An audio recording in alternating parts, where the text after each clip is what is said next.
Proddatur MLA Varadarajula Reddy స్వగ్రామం కామనూరులో MLA Varadarajula Reddy కుటుంబ సభ్యులతో కలిసి భోగి మంటలు వేసి ఆనందంగా గడిపారు.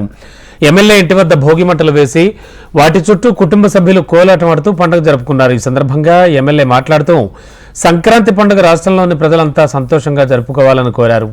చంద్రబాబు నాయకత్వంలో రాష్ట్రం మరింత అభివృద్ధి చెందాలని ఆయన ఆకాంక్షించారు.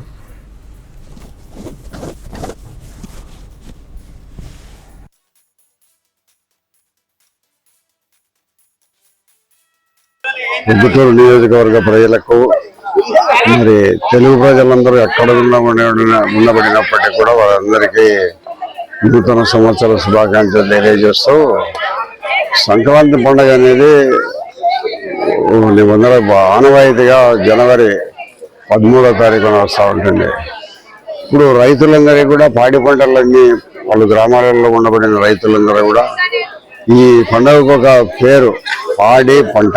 అంటే రైతులకు గ్రామాలలోనే పాడి ఉంటుంది, పంట కూడా గ్రామాలలో నుంచి అందరికీ రైతులు అందిస్తూ ఉంటారు. కాబట్టి పాడి పంటలకు సంబంధించిన కొత్త సంవత్సరంలో ఈ సందర్భంగా రైతులందరూ బాగుండాలని, మరి భవిష్యత్తులో ఆంధ్రప్రదేశ్ ఒక ఉన్నత స్థాయి చంద్రబాబు నాయకత్వంలో ఒక పెద్ద ఎదగాలని, అందరూ ప్రజలు సుఖ సంతోషాలతో ఈ నూతన సంవత్సరంగా పాడి పంటల సందర్భంగా ఈ ప్రజలందరికీ ధన్యవాదాలు తెలియజేస్తూ, ఈ పాడి పంటలు అనేది ఈ కొత్త సంవత్సరంలోనే మొదలవుతున్నాయి. ఈ కొత్త సంవత్సరంలో మొదలైన సందర్భంగా అందరికీ అన్ని రకాల తినుబండారాలు గ్రామీణ ప్రాంతాలనే వస్తుంటాయి. పాలు మొదలుకొని నూనె మొదలుకొని ప్రతి ఒక్కటి కూడా గ్రామీణ ప్రాంతాల్లో ప్రజలు రైతులు కష్టపడి పండించి అందరికీ అలవి చేస్తున్నారు. అటువంటి రైతులకు, పాకిస్తాన్ చైనా సరిహద్దుల్లో ఉండబడిన సైనికులకు మనస్ఫూర్తిగా హృదయపూర్వకంగా నూతన సంవత్సర సంక్రాంతి శుభాకాంక్షలు తెలియజేస్తున్నాము.